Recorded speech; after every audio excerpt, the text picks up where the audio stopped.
Hello, Black and Making It. Thank you for joining us today. Ayvaunn Penn here with all things Black excellence in art and education. Today we have a very special guest here with us, Kathy Perkins. I am very much inclined to call her Dr. Kathy Perkins, but Kathy Perkins is she prefers to be called. And I'm so excited for us to talk with her today because we don't ever really talk a lot about our design tech division of theater. And certainly it's really exciting to speak with someone who is an African-American theater artist who works in this area. And so without further ado, we're going to go ahead and dive right into our questions. Or before that, Kathy, how are you doing today? I'm doing fine. Very blessed. Wonderful. Yes. Yes. Well, do share. This is working a little backwards, but you did tell me you were working on some shows at the moment. Are you able to give us a little tidbit about that? I just finished a show at Two River at Red Bank, Wine in the Wilderness by Alice Childress. And before that, I did a new play called Rebellious at the Triad Theater, which is a small professional theater here in North Carolina. And then in the spring, I've got 3 shows. I've got a Steel Magnolia that I'm doing at Pittsburgh Playhouse. And then I'll be doing a new play at the Playmakers Regional Theater called You Don't Know Harlem. It's a premiere. It's about James Baldwin. And then my most exciting show will be this summer at the Stratford Festival in Canada. I'm doing another Alice Childress piece called Wedding Band. So I'm really excited about that. Awesome. Well, I have to say it's a small world. I've worked with Brandon Dearden and his wife, both on 2 separate projects with Ruben Santiago Hudson. So how cool is that we have that little connective tissue between us. I've been seeing all about Wine in the Wilderness on social media. If I were in NYC, I would have made my way over to check the production. It's a wonderful show. Yeah, it's a wonderful show. So it occurs to me that we too, as theater artists, very much know what we mean when we describe light design. The phrase is a little intuitive, but for those who are not theater nuts like you and me, can you just give a brief description of what exactly light design is and what it entails? Oh, wow. Okay. As a lighting designer, well, first of all, my main job is to make sure you see everybody on stage, but I also help establish the mood, the time of day, particularly if I'm working with a realistic show. And I hate to keep saying that our job is the most difficult, but I have to be aware of everything that's on stage. So when I do a show, I start early. I need to know what the set is like. You know, are there windows? Is there a roof? You know, what time of day it is? Or there are practicals on stage like lanterns and stuff like that. I need to know what people are wearing, because as a lighting designer, my job is to come in and tie the whole picture together. I tie that whole visual picture together. So I determine what you see on stage, when you see it, how bright it is, you know, the frequency of the lighting and everything. So I have to tie it all together. And so I have to know everything that's going on stage. So like I said, I early on, I asked the costume designers, what are the colors? I need to know what the set colors are, the props on the stage, like the furniture and everything like that. Wigs, I need to know skin tones, because, you know, I use color in light, and those colors have to blend to make people look realistic. And I mainly do realistic plays. So it's a big job, you know, and we come in at the last minute. So I don't get to see what my lights look like until we get into tech, which is usually 2 weeks before the show. But by the time I get into tech, the costumes have been made probably months ago. The set has been built months ago. So they can't change the set. They can't change the costumes. So I have to make everything look just the way they want to. So it's a big job. It's a very big job. And most of my work is done on paper before I get into the space. I have to do a light plot, which is a plan showing what all the lights are doing. And then I have to get into the space and cue the show with the director. So, it's a lot of work, but I enjoy it. I can't think of anything I'd rather do than lighting. Wonderful. And just a little tidbit, I was doing my research and homework on you, and I saw a moment where you mentioned, someone told you, a mentor, if you work a lot with primary colors and blending those together, you can light anyone and light anything. And I just wanted to share that as just a little bit more insight into folks who may not be familiar. This is not just we're turning on the lights. Okay. Right. So, no, it's not just turning on the light. And a lot of people are always asking me, it's like, how do you light a black cast? Again, if I use primary colors, I mix them, it can work for everything. And also I tell people, I've never lit what you would call an all black cast because, okay, I went to Howard, okay, and Black folks, there's a range of colors from white to blue-black. So even a black cast, you're gonna have a range of colors. Now I was in Uganda one time, and it was definitely a very dark cast on stage, but rarely have I lit a cast that I would say that's not what I would call a multicolored cast. It just hasn't happened. And that is so very important for people to remember. As women of color, we get that.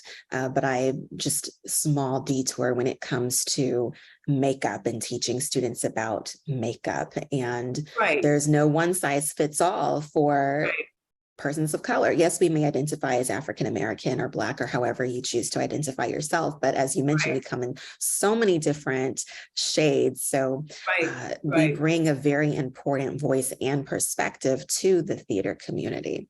Right. So, and I also tell people I'm not just lighting the face because, I can have a dark-skinned person with a bald head or gray hair or, gray locks or red hair. So it's not just the face. I have to take all that into consideration. And also the costumes. So a lot of my work involved, once we get into the space, I may tell the costume designer, you've got a dark person on stage with a dark costume standing next to a light person on stage with a light costume. Can we change these so there's more of a contrast and one person is not overshadowing the other? And makeup, I have to pay attention to makeup. On many cases, I've asked an actor, can you change your base? This base is too green or too yellow, and so it's a lot involved. So, but I mean, that's a whole lecture right there. No, that is, while only natural, as you have been in higher ed for a very long time. So I don't blame you at all. I very much consider this an educational platform. I started Black in Making It really when I was an undergrad, but really rebirthed it when I was in graduate school in New York City. And I was going, I love theater. I'm Black. I'm noticing that in the Black community, you have your people who are either very into theater and thereby their family and friends rally around them. And then you have the other part of the Black community that then is just very not. So I see Black in Making It as that bridge to help us see and understand. One, we have really amazing and talented individuals working not only in television, not only in film, but in this great medium called theater, and that we tend to work interdisciplinarily across all of those areas. So segueing now into, how did you get into lighting design? Because it's no secret that I just established there's already not a lot of us in theater, comparatively speaking, to TV, film, and the way our community rallies around those mediums. So theater alone is a little bit of a different choice for an African-American woman. And then furthermore, lighting design. What was your path to this place? Okay, I need to go way back. Oops, sorry. Okay. Let me go back a ways. I grew up in Mobile, Alabama. I grew up during the Civil Rights Movement. And so the arts, I wouldn't just say theater was a major part of my life. I sing in the church choir. I was in, church theater groups, elementary theater groups. I was part of a civil rights organization where we had a theater group. So it was sort of natural for me to pursue theater when I went to college. I went to Howard and I went there thinking I wanted to be an actor. And lo and behold, actually one of the first shows I worked on as a freshman backstage was an Alice Childers piece called Wine in the Wilderness. And my best friend, who was the stage manager, a sophomore, and also the master electrician, was sitting backstage one day. This is 1973. He says, "What are you going to do with a BFA in acting?" And I said, "What do you think? I'm going to Broadway when I get out of here." And he sort of laughed and he said, "There are no roles for Black women on Broadway." And this is before for colored girls and everything. And he said, "I've seen you hang lights and focus, and I think you're really good at this." And Howard they still do have a touring house. And he said, "We've got this big roadhouse, you got all these groups coming in, you can make a lot of money, and why don't you give it a try?" So after I got over my bruised ego, I took him up on his offer and I started working next door in the roadhouse. And I made a lot of money. So originally it was for the money. Then it became passion. So I switched my major to lighting my sophomore year. And I did shows in the theater department as well as the touring house. And so the rest is history, something that I didn't even know you could make a career in lighting, but he introduced me. He's like, "This is a field. We don't have enough Black people in this area. So why don't you consider it?" And at the time I was at Howard, there were many Black women doing, stage management and lighting. So I didn't feel like an anomaly until I left Howard. So, but anyway, I loved it. I loved lighting and I still do. Wonderful. And so unto that end, with your friend sharing with you, we could use more African-American individuals in lighting design. Who did you look up to as you were on this path? We all have our role models who inspire us. Who was that for you? There were very few people at the time. Well, first of all, my professors at Howard, and then my mentor, who was the director of the touring house.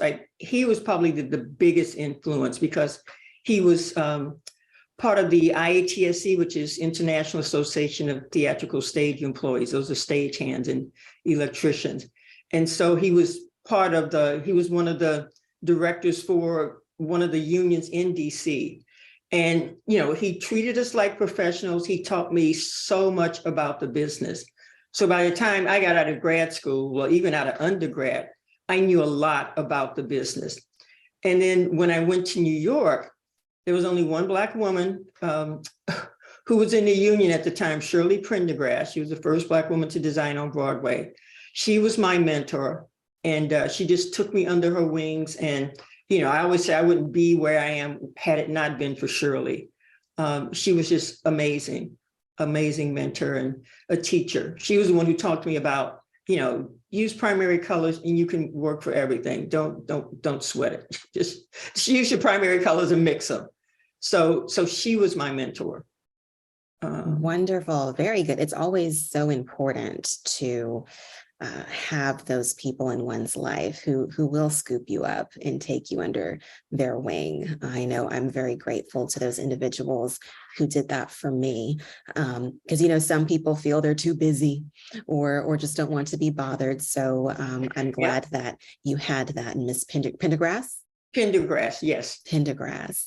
So you are currently Professor Emerita with University of Illinois. And in addition to reinstating their MFA Light Design program, which I think is awesome, you headed up that division for 20 years. And while you were there, you also taught non-Western theater courses, developed new courses in African and African diaspora subject matter. And so with this breadth of work and breadth of knowledge up and above lighting design or light design, what value do you feel theater arts and theater education hold for the Black community? Oh, I need to think about that one. Let me say I did that. Well, first of all, I never planned to be a historian. But as I began traveling, I began to see that, well, not even traveling, but I became a historian because I was at a conference and I heard someone say, this was a Black Theater conference, a very prominent scholar, made the comment that Lorraine Hansberry was the first Black woman to write a play. And it's like, what? You know? And I just said, this is not true. Obviously, she had not read the book called Black Theater USA, where there were women writing way before the 50s. And then at the same conference, someone else made the same comment, say that women wrote nothing of interest before Hansberry. And so that's when I decided I need to do something. So I spoke with my sister, who is a historian, she does history of Black women. And I said, this infuriated me. And she said, well, you need to do something about that. And even before that, I would say my grad year, my first day of grad school at Michigan, I was asking this white guy for directions to the lighting orientation. And he asked me why did I need to go there? And I said, I'm a design major. And he said, I have a PhD in theater and I don't know anything about Black people doing anything other than singing and dancing, and acting. He wasn't being facetious, he was very serious. And I just remember being so infuriated. At the end of the day, I went to Michigan's very extensive theater library, and I must have been there from like 7 to about 2 in the morning. I went through every theater history book, and he was right. We didn't exist. And that's when I decided I need to do something, I need to start talking to the people I know, and just started from there. So anyway, so that's how the history part came. And I just felt that somebody needed to acknowledge Black people behind the scene. It was always the actors and the directors and some playwrights, but no one had ever written about us. And so I think that's very important. And then I moved on to playwrights. So it's just a part of our history we just don't know. And that has been my goal, to make sure we are visible. I started with, African Americans. Now I do Africa, the diaspora and everything with my publications. So I don't know if that answered your question, but. No, it does. It does. I would say that the takeaway from that is the value that it holds for us is teaching us who we are. Right. And you're so right. So often we are overlooked when it comes to history, or a little small snippet in a corner. So just not looking at the full breadth and depth of how we have contributed to art over the course of history and over the course of time. I remember when I did my MFA in playwriting at Columbia University, and I had a small disagreement with the theater history teacher. And you're always taught, I was taught, the origins of the theater are in Greece. Right. And I guess he heard me saying, well, those were not the only people telling stories. It may have been in a different form. I'll give you that, maybe, act 1, act 2 kind of structure, or, Aristotle and the Poetics, but there were other people around the world telling stories. And anyhow, so I felt some of the same thing that you felt. And I can even share for myself, during my time in New York, my very first theater gig was being an assistant director for Regina Taylor. And so we remained in touch over the years. And I think it was my thesis year. So around like 2017, 2018, she was doing some work in the city and was having a birthday shindig and invited me, and also Mr. Hudson's Small World. We had then done a musical workshop together. And so I'm like their little theater offspring. But nonetheless, Mr. Hudson was talking about and asking, I was the youngest person. Santiago Hudson. You're talking about Ruben Santiago Hudson? Yes. Yes, okay. I'm the youngest person in the room, and they're talking about all their rich history of Black theater and Black art. And he would ask me, well, do you know about so-and-so, or do you know about so-and-so? And I was embarrassed to say, no, I don't. And he said exactly what you said. He said, well, no, it's okay. Our students are not being taught their history. Right, They're right. not, these people you're in the room with, they are who helped to build and make the pathway for where you are now. And so now that I am a theater professor, I've started a course called Diverse Voices in Theater. Now, for me, it's, thank you. We're not reaching as far back, but I am making our students aware of, here are these pieces by people from historically marginalized people groups that you should know about. Right. No, it's not Wicked. No, it's not Phantom. Yes, these things are big. Yeah, they're important. I'm not saying they're not. But you need to know about these other people that are breathing air with you right now, who are speaking and giving voice. So I had a little detour there. I was just very inspired. I'm glad. I'm like, yes, Kathy, someone told you they didn't know. And then you went, oh my gosh, they really aren't saying it. Yes. So I applaud you so much for taking action. So moving on from there, why do you feel there are not as many Black artists in the design tech area of theater? I know that's changing. I know that's evolving.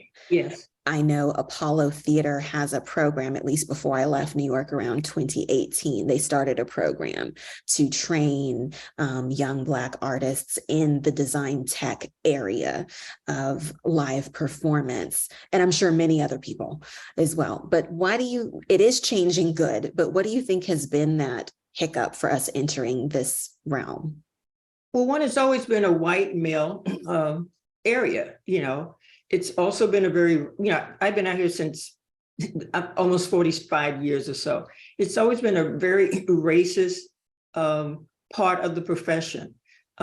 Most of the positions backstage, well, these are decision-making roles. If you're producer, if you're director, if you're designer, those are decision-making roles. I mean, I have a lot to say about what's going to happen on stage. And also, these are very well-paid positions, depending on, if you're on Broadway or a major regional theater. And that's one thing I've always tried to emphasize to students. First of all, if you do design, you will always work, and well, right now, everybody's working, everybody's busy. You may not get the biggest show, but I don't think there's ever been a time in my life that I have not had a job designing or something. There's the work is just there. And I've been fortunate to get into some of the, the regional theaters, but that has not always been the case for a lot of people. But for the most part, it's just not an area where we've been encouraged to be in. And that's one of the things, like I say, I'm in education as well. And I would go to like USITT, which is United States Institute for Theater Technology, which is one of the largest tech programs, tech conferences. And I'm always, getting behind professors in these MFA programs, like, why don't you have any students of color? Where are the Black kids? Like, we can't find them. It's like, for 30 years, I've been telling them, it's like, they're HBCUs. You can find these schools. And if you're in the South, there's one probably down the road from you. You need to hook up with them. So they've always used that excuse that we can't find people. And part of the issue has been with these portfolio reviews, getting to these MFA programs, they're always looking for people that have these really polished portfolios. And so the issue with a lot of the HBCUs, they don't have the resources to have the latest technology. So these kids are not going to come in with these, very impressive portfolios. So it's like you have to rethink how you admit students. Someone coming from Yale or coming from Jackson State, they're going to have totally different portfolios because of the resources. But that has been changing now, and that's one of the things that I've been trying to do, which is why I ended up going to Illinois to start the program. It's like, wait a minute, if I start this program, I can bring in who I want to bring in. And I can also influence other professors at these conferences. And so that's been one of my goals. And during the pandemic, well, even before the pandemic, I have a special Facebook page called Black Designers. And it's for me to see who are the Black designers out here. It started out as a page with just me and some of my peers, and it's just grown over the years. And particularly during the pandemic, when everybody was sitting at home, I had a lot of people who want to join. And it's been wonderful because, a lot of people have met each other and they're working together. And it's a page where it's for resources, it's for networking and resources. I'm looking for a job, I can put you with this person, or so-and-so is looking for somebody.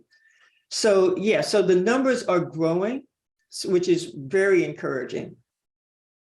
Is it Black Designers United? No, it's just called Black Stage Designers. Black Stage Designers. See, I'm already thinking about my students who need this. Oh, but I know about Black United. Yeah, that's Warren Adams, I think. Black Stage Designers. Yeah, and it's a private page. You have to be a designer.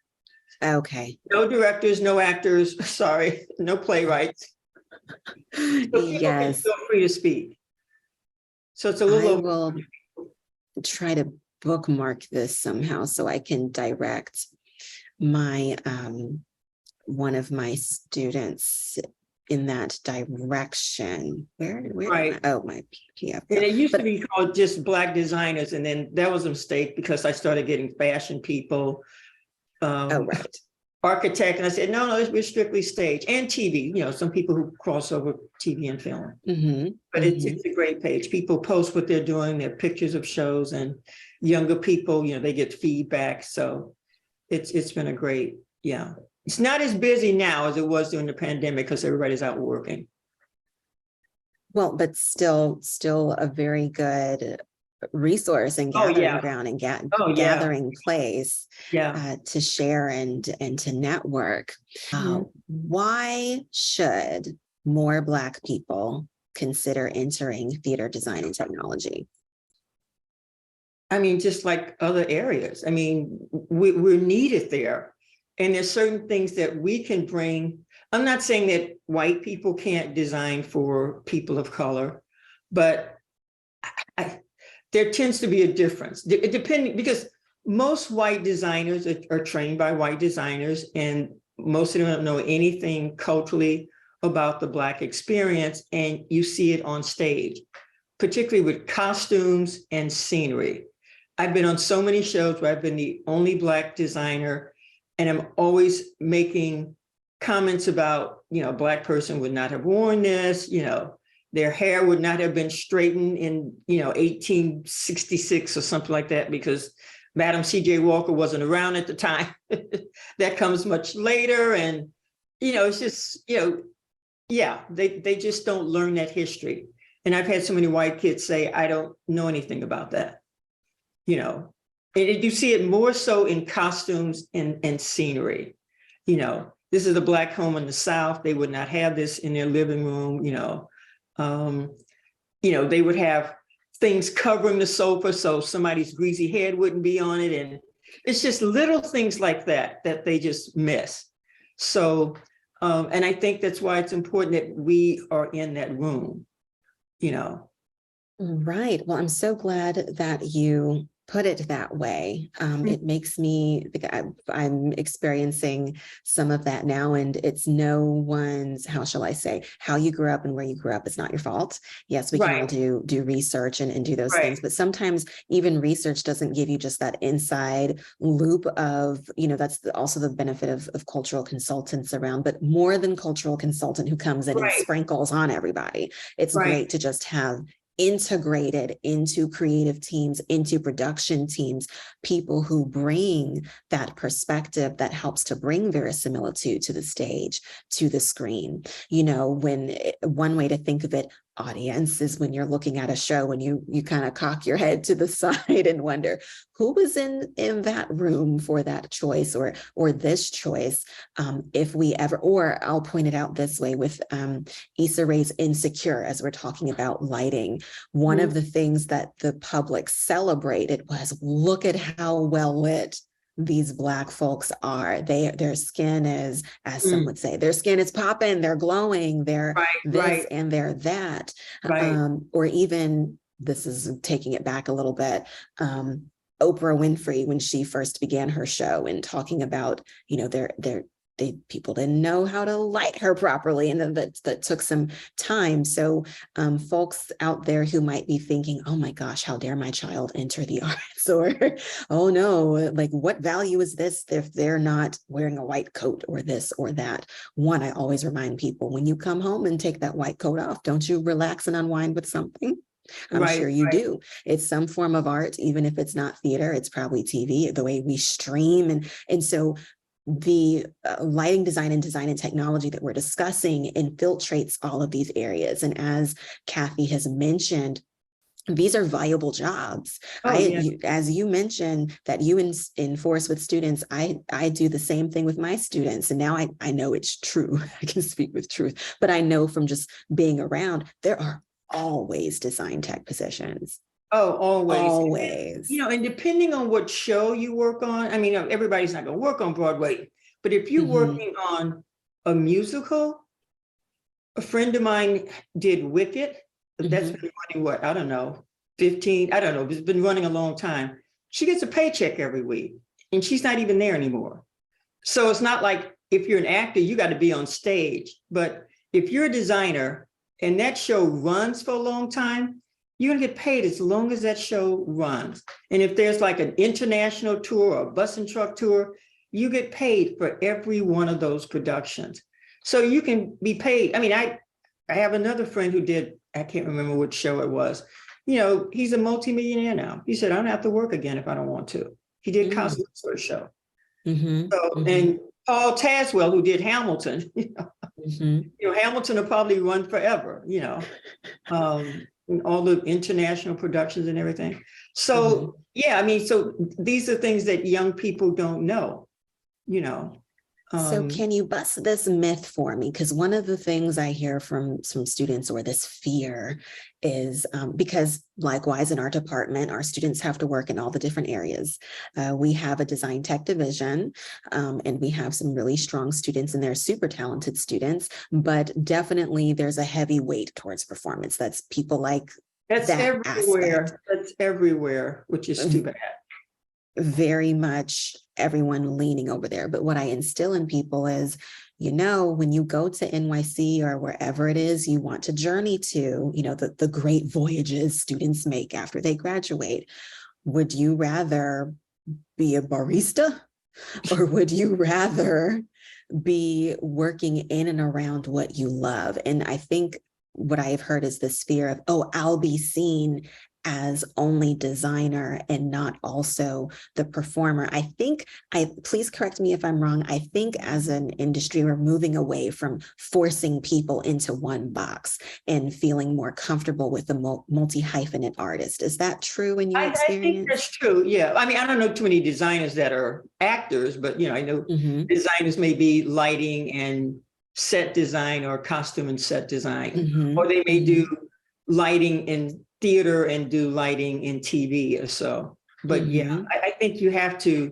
expand and do many things. I mean, in my case, I do lighting, and then I'm a historian. So, well, I taught for years. So that was always, you know, a security for me. And I used to encourage students, it's like, there's nothing wrong with teaching, you know. I learn from my students when I teach, you know, there's a lot to learn from teaching. And teaching also gives me the ability to determine, to pick my shows. It's like, okay, I don't need to do 20 shows a year. Let me do the 5 shows that I'm really passionate about because I have this teaching job here. So I encourage students to do that. I encourage them to get an MFA, and it's like, it's better to have it than not to have it, because you never know when you might decide you want to teach. Oh, please speak to that a little bit more. I am on a planning committee for a new uh, charter school that's opening. That is You're going in to be Texas. You're Texas Christian women, right? Texas Christian University is Okay. where I am a Oh, not the women. professor. Okay. Okay. Right. Yes. But there's a new school. Things are still developing, so I can't say too much about it at this point. But one thing that came up from one of our people in the area of dance, and the premise of the school is it's arts integrated learning, arts integrating arts into every aspect to teach science, to teach math, to teach all these different elements of the body of learning that we want people to have as they matriculate through middle school and high school on into college. But one thing that came up today was this idea for dance, not idea, reminding students that they have a choice. This person was advocating for, let's get them that rigorous training early so that if they want to immediately enter the dance world out of high school, that they can, or if they want to pursue a college degree or graduate degrees, that they can.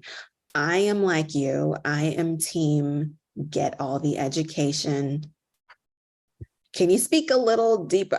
This isn't about me today. Can you dig a little deeper into why you feel specifically that holds much advantage for an individual?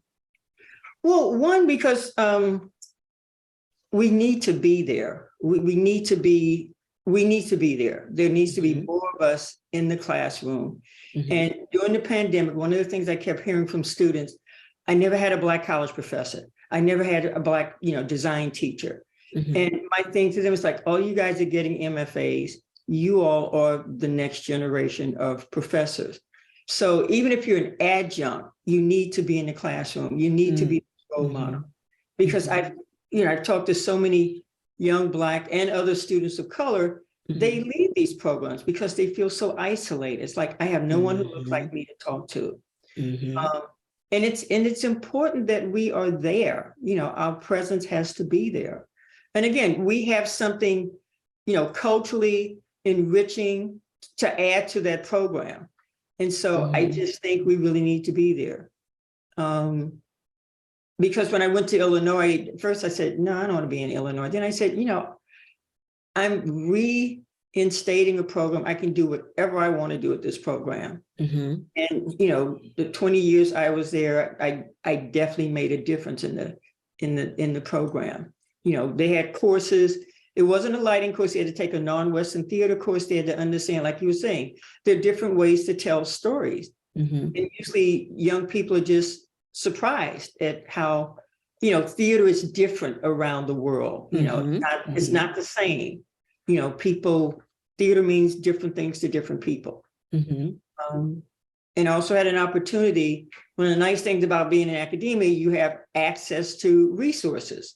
Which I don't now since I'm retired. And I was able to take students, with me to Africa. And, their whole world just opened up. So it's about exposure. And I think sometimes we can expose, people to things that they are just clueless about. And like I said, a lot of these young people, they've never had a Black professor in design. So we really need to be there. That's a really important point. I'll also ask this. When I was in graduate school, there were some folks who had these grand professional careers, already had Broadway credits, doing choreography on Broadway. They're doing it now. Someone who was a Rockette for a number of years, doing directing, was already directing and doing various gigs, but coming back for that graduate degree. And for one individual, because they entered the world right after high school, having to do that undergrad before getting to do the graduate degree. Does it make a difference in the design tech world in your pay? whether you are someone who has, let's say you went to, I don't know, a magnet and you had the best high school lighting design education and you were able to hit the road running. Does that individual face a possible pay disadvantage over someone who maybe In the has their professional degree world? in the professional world? No, because there are professionals who, have undergrad degrees. They've never gone to grad school. I mean, it only makes a difference when okay, here's the thing. I've had a lot of, well, we don't say older students, mature students come back because you reach a point where, look, oh, I'm 50 years old, 40 years old, and I can't be freelancing like this. This is crazy. I don't have a 401k. I don't have any kind of pension. So they come back to school because, and they want to teach because for security reason. You see this happening a lot. There's someone, well, I'm not going to mention the name, a famous actor who just took a job down at a HBCU for that particular reason. It's like, you can only freelance for so long. You just don't have that sense of security. And it's really bad for playwrights because playwrights don't have a union. And so there's so many playwrights that are out there struggling. And they may go back to school so they can teach, so they can get, a job, a real job, and have that security and, retirement and everything. So you're seeing that happen a lot. So, thank you. But in the professional world, no one cares if you have a degree or not. Okay. But I will say this, it does make a difference where you go to school. There's like New York is the Yale network. Chicago is like the University of Illinois and the DePaul network. So yes, going to where you go to school does matter, because you build this network of contacts. So ooh, now, that can be fighting words for some people. People don't like to hear it. But honestly, what you shared, what you shared with me, I often say to students, I never would have thought to apply to Columbia. I was a top student. I always made great grades. But it was someone, well, actually, Qui Gwen came out of where I did my first master's, Louisiana Tech University, and he was featured in American Theater Magazine. And I saw that he came from my school, and one of my professors was posting about it. And so I asked, hey, I just want to be able to talk to this person, harvest from their brain. They write, I want to write. And that was probably one of the most important conversations of my life for him as someone who is Asian, and saying to me, for you do not need to go somewhere where you will always be explaining your work. Right. You need to go somewhere where people will have open minds, and where you have a body of actors and designers to work with who will understand the work that you're doing. And then also what you just said, he told me what the New York City clubs were. And people often don't like to hear that. Some people will take offense to it. He is someone who he now writes for Disney. He's just finished his second Disney film. He writes for Marvel. He's doing it all as someone who did not go to one of the NYC Big Three or whatever you want to call them. But he understood.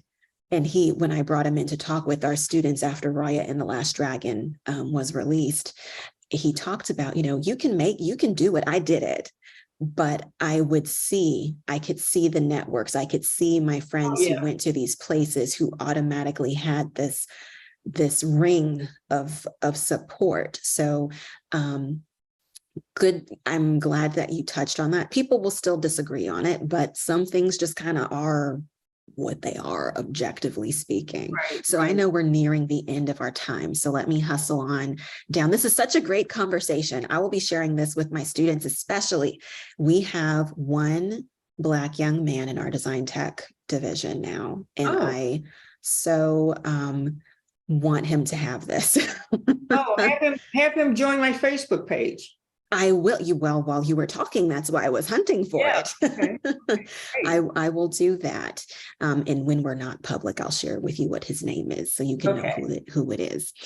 So we've talked about Alice Childress a bit, and just from looking at other conversations you've had with other people, and even in this moment, you've mentioned you can't hinge and bank everything on Broadway. We're not knocking Broadway. Broadway's great. Heck, I want to have work go to Broadway. But I love that you talk about and that your body of work speaks for itself, that you've worked all around the world and in so many different areas. That said, what was that moment like working on Trouble in Mind? And also interesting to hear you talk about how Alice Childress, her whole life, kept trying to do the Broadway push. Can you just kind of talk about how all of that came full circle, what it meant for you to work on her piece on Broadway? Well, like I said, my freshman year, one of the first shows I worked on was Alice Childress, Wine in the Wilderness. I'd never heard of this woman before. And then I just became fascinated with her work. Mm-hmm. And, being at Howard, we reread her plays and then to think, 10 years later, I would get to not only meet her, but collaborate on one of her new pieces. And she just taught me so much about integrity. This woman could have been wealthy, but she just refused, this is what I wrote, this is what I mean. If this isn't what you want to put on the stage, then it ain't gonna happen. Because Trouble in Mind was up for like 6 times to go to Broadway. And, she just kept rewriting it and said, no, this isn't it. And the same thing with Wedding Band. So, it took 65 years for Trouble in Mind to go to Broadway. I mean, Alice, I'm sure she would have never dreamt that this play would ever make it to Broadway. So it was so special for me. It wasn't even about me being on Broadway, but it was the fact that I was on Broadway with Alice Childress. Of all of the plays that I would have wanted to take to Broadway, this would have been it. And actually, it wasn't even a dream. It was just something that, I know Charles Randolph Wright, who's a director from, years ago. And Mm-hmm. he always said this was his dream. I've got to get Alice on Broadway. I've got to get Alice on Broadway. And he said, if I go to Broadway, you're going to be the lighting designer. And so it just happened. It was a wonderful experience. It was just an amazing experience. I mean, everybody got along. I've done zillions of shows. There's always somebody, that's on the production team or in the cast. That's a pain, but everybody worked so well to go. And I know it was the spirit of Alice Childress that was there.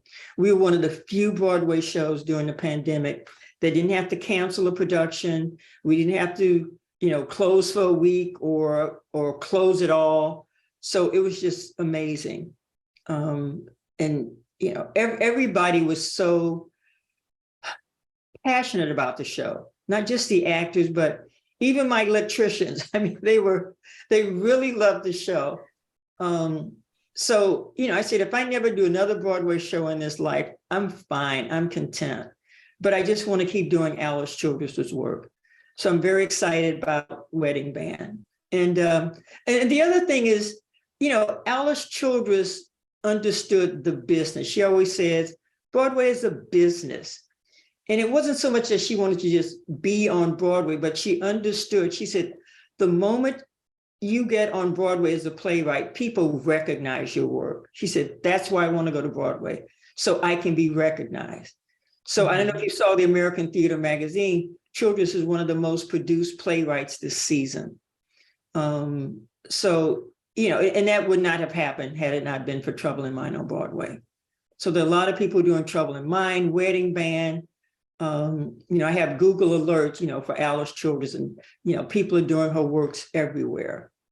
So beautiful. Like I said, they're doing Trouble in Mind in Canada. We're doing Wedding Band in Canada, and, they did it in the UK. They love her work in the UK. I just regret that she's not here to reap the benefits because, financially, she never made a lot of money because of her integrity. And go ahead. And I applaud her for that, Yes, that is certainly famously, or maybe not famously, during my terminal, Anne Bogart had this visiting artists class, and one director she brought in was Sam Gold. And one thing he mentioned that has always stayed with me is, I do Broadway to pay the bills. And for my art, I do it elsewhere. Now, we must take that with a grain of salt. By no means is that to say that art does not transpire on Broadway, but there is that business element does kick in, with people and being concerned with tickets. I mean, there's a lot of people to keep in mind in their jobs and sustainability. But I'm so glad to hear, even if it's 65 years later, that Alice Childress's work did make it to Broadway. What does Blackened Making It mean to you, or what does it mean to you to be Blackened Making It? I struggled with that when I said Blackened Making It. I never thought of myself as making it, because whatever I've done, it has never been for myself. Mm-hmm. It's always been, what can I do? Can I get in this position to further the opportunities for other young Black people? So yes, I'm at a point where I can do that, but it's never been about me. It's like, okay, I can start this MFA program, and I can bring in other Black people, and I can expand the number of people there, or I can publish these plays by these women so we'll know who they are. But I don't know. I never think of myself as making it. Well, I would share. Go ahead. I would share. I'm sorry. I see myself blessed. I've had a lot of opportunities that other people haven't had, and I feel that I have to use these opportunities again to make opportunities for others. And so, like I said, it's never been about me. So I guess I struggled with making it. I don't know, but no, I love your candor. I've been fortunate. I'd like to see it that way. I've been blessed and I've been fortunate. I love your candor with your answer, and making it has so many different, there's so many different ways to look at it. You, as a part of making pathways. Usually when we hear making it, you're right, we do have that connotation of, oh, I've made it to some mountain. It's about me, okay. Right, but making it as a community, you ensuring that those who come behind you have the resources that they need, and Lord knows the knowledge that they need. You digging in and, making sure that those who have come before us are highlighted and recognized. All of those things. So yes, you are Blackened, making it for sure. And in terms of making the art, for sure. So thank you so much, Kathy, for sharing your time with us here on Blackened Making It. How can people follow your work and keep up with what you're up to? Okay, I don't do Twitter. I'm not on Facebook that much. So I have a website, KathyAPerkins.com. You can just see my work on there. And if you just Google my name, it's always something that I'm doing. I'm always somewhere. So yeah, I don't have followers. I mean, except for maybe Facebook, and I don't really use it that much. But I'm very accessible. Go to my website. There's my email address. Just send me an email, and I'm usually very good at responding. Very wonderful. Well, thank you so much again for your time, Kathy. Again, don't jet just yet. Blackened Making It. Thank you guys so much for tuning in. And until next time, have a great day. Thank you for the platform. Ba-da-ba-da-bum. Ba-da-ba-da-bum.